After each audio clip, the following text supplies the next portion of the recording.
السلام علیکم ورحمۃ اللہ وبرکاتہ۔ امید ہے کہ آپ سب بچے ٹھیک ہوں گے اور خوشحال ہوں گے۔ پیارے بچوں، آج ہم ترجمۃ القرآن پڑھیں گے اس دعا کے ساتھ۔ بسم اللہ الرحمن الرحیم۔ اللہم صلی علی محمد وعلی آل محمد رب زدنی علما رب زدنی علما رب زدنی علما۔ اے ہمارے پروردگار، ہمارے علم میں اضافہ فرما۔ اور یہ دعا ہے کہ اللہ ہم سب کو اچھا پڑھنے کی، اچھا سیکھنے کی اور اچھا عمل کرنے کی توفیق عطا فرمائے۔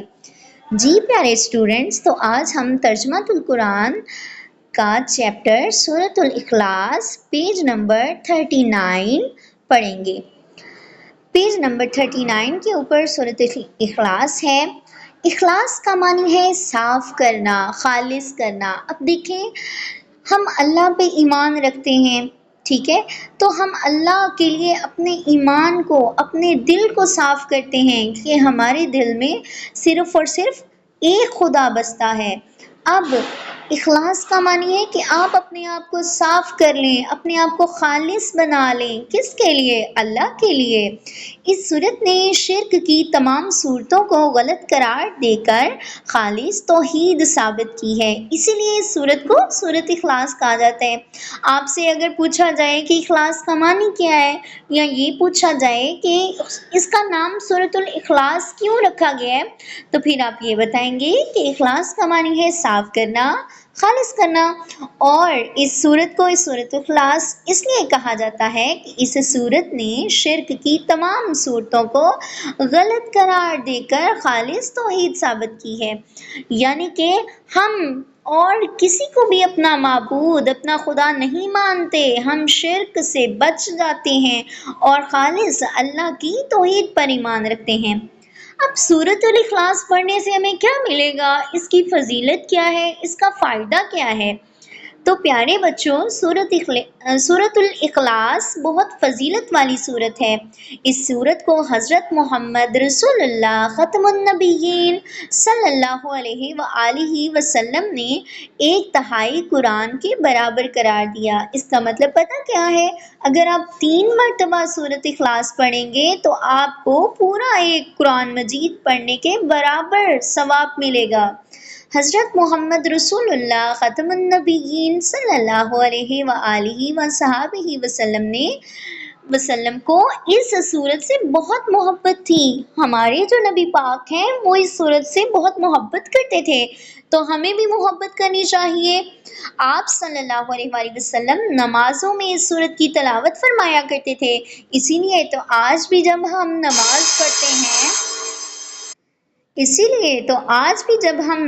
پڑھتے ہیں تو ہم سورۃ الفاتحہ پڑھنے کے بعد سورۃ الاخلاص پڑھتے ہیں، کیونکہ ہمارے نبی نے بھی نمازوں میں اس سورت کو تلاوت فرمایا ہے۔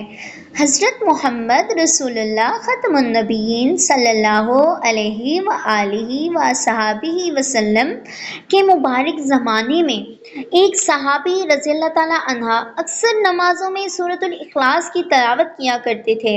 جب آپ صلی اللہ علیہ وآلہ وسلم کو ان کے اس عمل کی خبر دی گئی تو آپ ختم النبیین صلی اللہ علیہ وآلہ وصحبہ وسلم نے فرمایا، انہیں بتا دو کہ اللہ تعالیٰ ان سے محبت کرتا ہے۔ اب دیکھیں، اگر ہم بھی سورۃ اخلاص بار بار پڑھیں گے تو پھر کیا ہوگا؟ اللہ رب العزت ہم سے محبت کریں گے۔ یہ سورت حضرت محمد رسول اللہ ختم النبیین صلی اللہ علیہ وآلہ وصحبہ وسلم کی مکی زندگی کے ابتدائی دور میں نازل ہوئی۔ اب مکی زندگی کسے کہتے ہیں؟ جب نبی کریم صلی اللہ علیہ وآلہ وسلم مکہ میں رہتے تھے، نبی کریم مکہ مکرمہ میں پیدا ہوئے، وہاں انہوں نے زندگی گزاری، تو اس زندگی کو کہتے ہیں مکی زندگی۔ اس مکی زندگی کے ابتدائی دور میں یہ سورت نازل ہوئی۔ اس میں ان تمام لوگوں کے عقیدے کو غلط قرار دیا گیا جو اللہ کو اولاد مانتے تھے۔ تب وہاں بہت سارے کافر یہ مانتے تھے کہ یہ جو ہمارے بت ہیں یہ اللہ کی اولاد ہیں۔ کچھ کافر کہتے تھے کہ یہ جو ہمارے بت ہیں، یہ جو فرشتے ہیں، یہ ساری چیزیں اللہ کی اولاد ہیں۔ کچھ لوگ جو عیسائی ہیں وہ یہ کہتے تھے کہ حضرت عیسیٰ اللہ کی اولاد ہیں۔ تو پھر کیا ہوا؟ کچھ کافروں نے حضرت محمد رسول اللہ ختم النبیین صلی اللہ علیہ وعلی آلہ وصحابہ وسلم سے پوچھا کہ آپ ختم النبیین صلی اللہ علیہ وعلی آلہ وصحابہ وسلم جس معبود کی عبادت کرتے ہیں وہ کیسا ہے؟ اس کا حسب نسب بیان کر کے اس کا تعارف تو پیش کیجئے۔ تو اس کے جواب میں سورۃ الاخلاص نازل ہوئی۔ جب کافروں نے نبی پاک سے پوچھا نا کہ آپ جس اللہ کو مانتے ہیں، جس کی آپ عبادت کرتے ہیں، وہ کیسا ہے، بتائیں وہ کیسا نظر آتا ہے، وہ کس طرح کا ہے، تو ہمیں ان کے بارے میں بتائیں۔ تو پھر اس کے جواب میں سورۃ الاخلاص نازل ہوئی۔ تو پھر سورۃ الاخلاص میں بتایا گیا، کیا بتایا گیا؟ قل هو اللہ احد، کہہ دیجئے کہ اللہ ایک ہے۔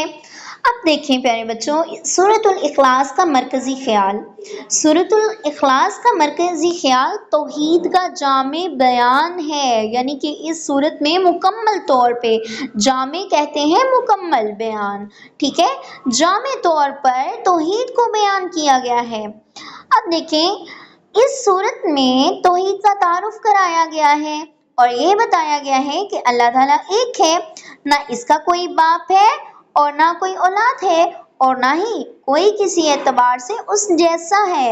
اب اگر ہم اپنی خاندان والوں کو دیکھیں، اپنے گھر والوں کو دیکھیں، تو ہمارے پیرنٹس ہیں، ہمارے والدین ہیں اور ہمارے بہن بھائی بھی ہیں، تو ہم کیا ہیں؟ ہم انسان ہیں۔ تو انسان خدا کے برابر نہیں ہو سکتا۔ عیسائی کیا مانتے تھے؟ کہ حضرت عیسیٰ علیہ السلام اللہ کے بیٹے ہیں۔ تو اس بات پہ اللہ رب العزت نے اس صورت میں فرمایا کہ اللہ تعالیٰ ایک ہے، نہ اس کا کوئی باپ ہے اور نہ کوئی اولاد ہے اور نہ ہی کوئی کسی اعتبار سے اس جیسا ہے۔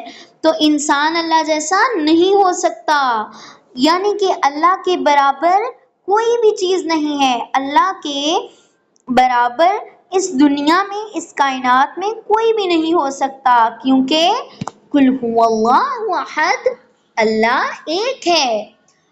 اب دیکھیں اللہ ہی ساری مخلوق کی ضروریات کو پورا کر سکتا ہے، یعنی کہ اگر ہمیں بارشیں چاہیے تو کیا انسان بارشیں برسا سکتے ہیں؟ نہیں، اللہ تعالیٰ بارشیں برساتے ہیں۔ اگر ہم کہتے ہیں کہ گرمیوں کے بعد سردی کا موسم آئے تو کیا انسان موسم بدل سکتا ہے؟ نہیں، یہ موسم بھی اللہ کے حکم سے بدلتے ہیں۔ اب یہ جو ہوائیں چل رہی ہیں، یہ جو ہمیں رزق مل رہا ہے، یہ جو زمین سے اناج اگ رہا ہے، یہ ہماری ضروریات ہیں۔ تو یہ ضروریات کون پوری کر رہا ہے؟ یہ ضروریات اللہ پوری کر رہا ہے۔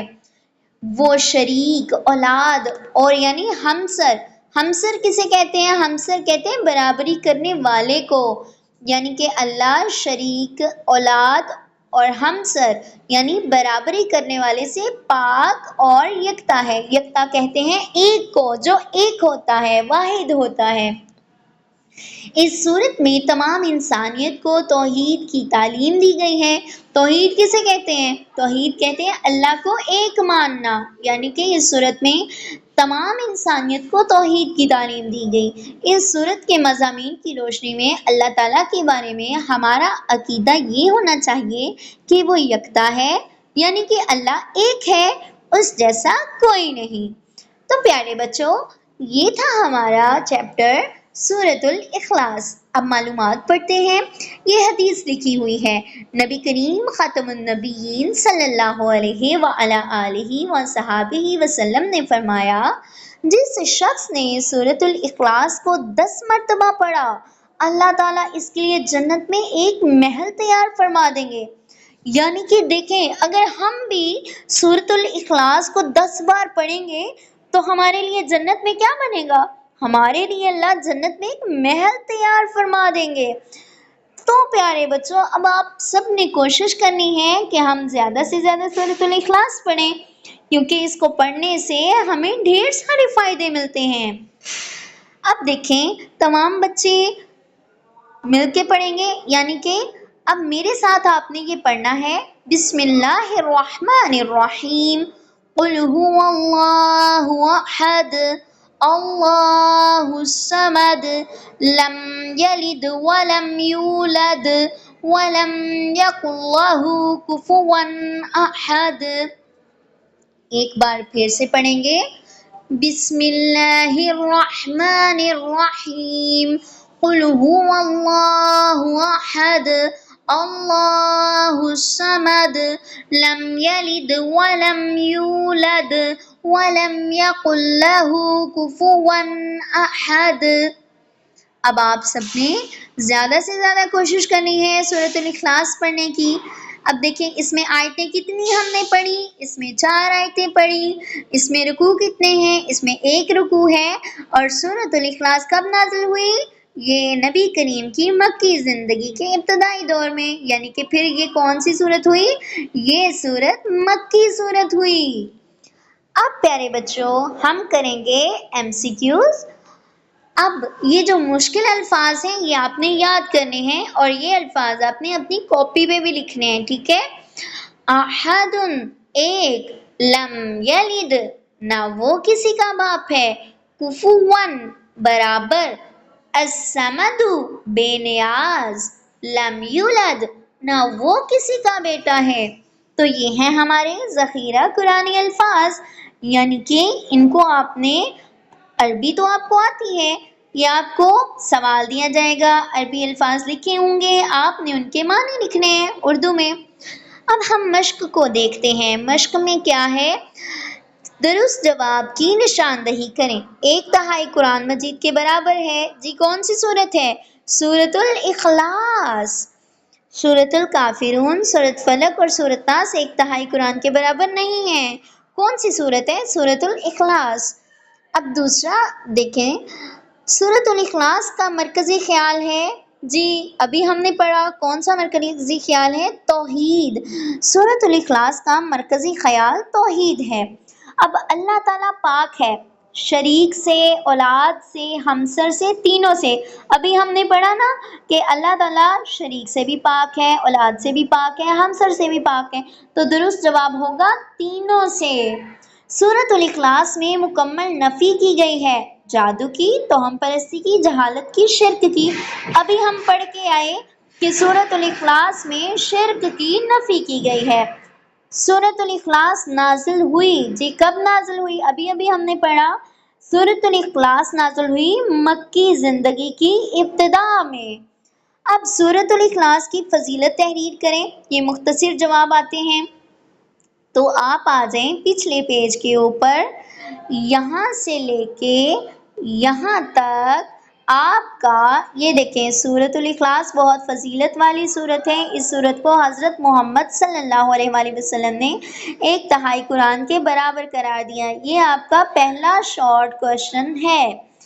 اب پیارے بچوں دیکھیں دوسرا شارٹ کوشچن، سورۃ الاخلاص کا مرکزی خیال کیا ہے؟ تو جناب سورۃ الاخلاص کا مرکزی خیال توحید کا جامع بیان ہے۔ یہ ہے آپ کا دوسرا مختصر سوال کا جواب۔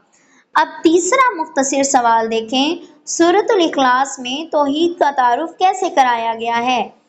تو جناب آ جائیں پیچھے، اس صورت میں توحید کا تعارف کرایا گیا ہے، اور یہ بتایا گیا ہے کہ اللہ تعالیٰ ایک ہے، نہ اس کا نہ کوئی باپ ہے، اور نہ کوئی اولاد ہے، اور نہ ہی کوئی کسی اعتبار سے اس جیسا ہے۔ یہ آپ کا تیسرا شارٹ کوشچن ہے۔ چوتھا شارٹ کوشچن دیکھیں، سورۃ الاخلاص کو یہ نام کیوں دیا گیا؟ پہلی 2 لائنیں ہم نے ابھی پڑھی، اخلاص کا معنی ہے صاف کرنا، خالص کرنا۔ اس صورت نے شرک کی تمام صورتوں کو خالص قرار دے کر خالص توحید ثابت کی ہے، اس لیے بھی اس کو سورۃ الاخلاص کہا جاتا ہے۔ اب ہمارا آتا ہے لاسٹ شارٹ کوشچن، 5واں مختصر سوال دیکھیں، سورۃ الاخلاص میں کن لوگوں کے عقیدے کو غلط قرار دیا گیا ہے؟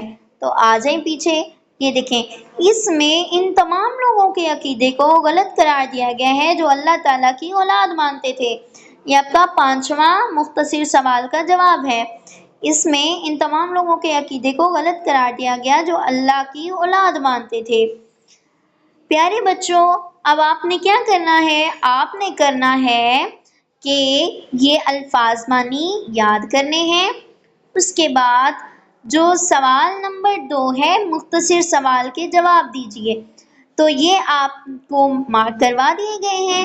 آپ نے یہ مختصر جواب اپنی کاپی پہ لکھنے ہیں، یعنی کہ یہ آپ کی ڈائری ہے، اور آپ نے MCQ اور شارٹ کویشچن زبانی یاد کرنے ہیں۔